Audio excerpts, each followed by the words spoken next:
ಯಾವುದೇ ಭರವಸೆ ಇಲ್ಲವೇ?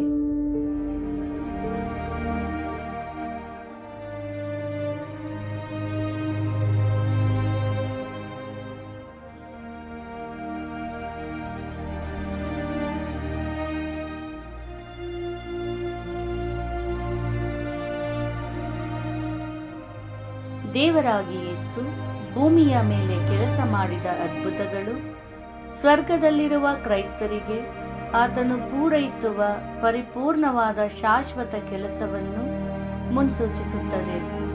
ಇದು ಹತಾಶವಾಗಿದೆ.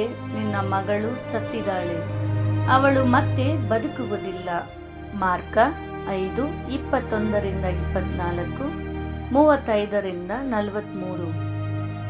ಯೇಸು ತಿರುಗಿ ದೋಣಿಯಲ್ಲಿ ಈಚೆ ತಡೆಗೆ ಬಂದಾಗ ಜನರು ಬಹು ದೊಡ್ಡ ಗುಂಪಾಗಿ ಆತನ ಬಳಿಗೆ ಬಂದರು.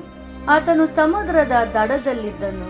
ಆಗ ಸಭಾಮಂದಿರದ ಅಧಿಕಾರಿಗಳಲ್ಲಿ ಒಬ್ಬನಾದ ಯಾಯೀರನೆಂಬುವನು ಬಂದು ಯೇಸುವನ್ನು ಕಂಡು ಆತನ ಪಾದಗಳಿಗೆ ಬಿದ್ದು, ನನ್ನ ಚಿಕ್ಕ ಮಗಳು ಈಗ ಸಾಯುತ್ತಾಳೆ, ಆಕೆಯು ವಾಸಿಯಾಗಿ ಬದುಕಿಕೊಳ್ಳುವಂತೆ ನೀನು ಬಂದು ಆಕೆಯ ಮೇಲೆ ಕೈ ಇಡಬೇಕು ಎಂದು ಆತನನ್ನು ಬಹಳವಾಗಿ ಬೇಡಿಕೊಂಡನು.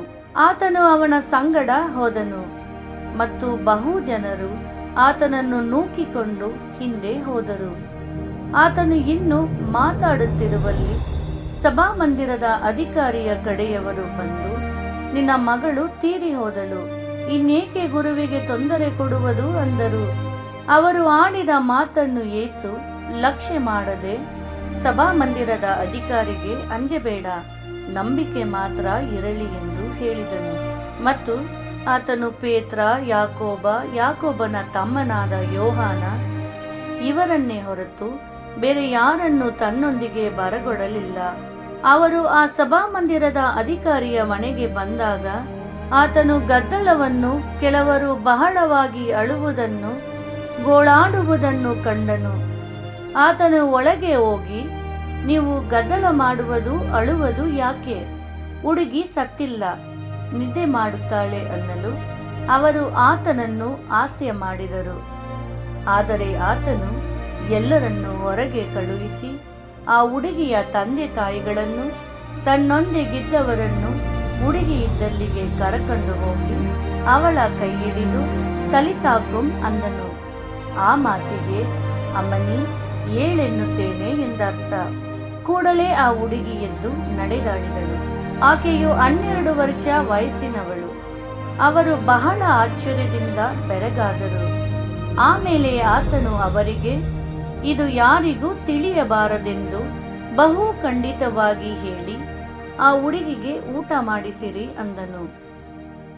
ಇಂದು ಯೇಸು ಕ್ರಿಸ್ತನ ಬಳಿಗೆ ಬನ್ನಿರಿ ಎಂದು ದೇವರು ಎಲ್ಲ ಹತಾಶ ಜನರನ್ನು ಪ್ರೇರೇಪಿಸುತ್ತಿದ್ದಾನೆ.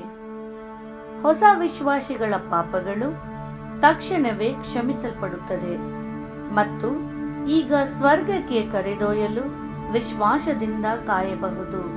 ಅಲ್ಲಿ ನಮ್ಮ ಎಲ್ಲ ನೋವು ಮತ್ತು ಅನಾರೋಗ್ಯವು ಶಾಶ್ವತವಾಗಿ ಗುಣಪಡಿಸಲ್ಪಡುತ್ತದೆ. ಪರಿಪೂರ್ಣವಾದ ಸಂತೋಷ, ಪರಿಪೂರ್ಣವಾದ ದೇಹಗಳು, ಪರಿಪೂರ್ಣವಾದ ಸಂಬಂಧಗಳು ಮತ್ತು ಅಂತ್ಯವಿಲ್ಲದ ಪರಿಪೂರ್ಣವಾದ ಪ್ರೀತಿ.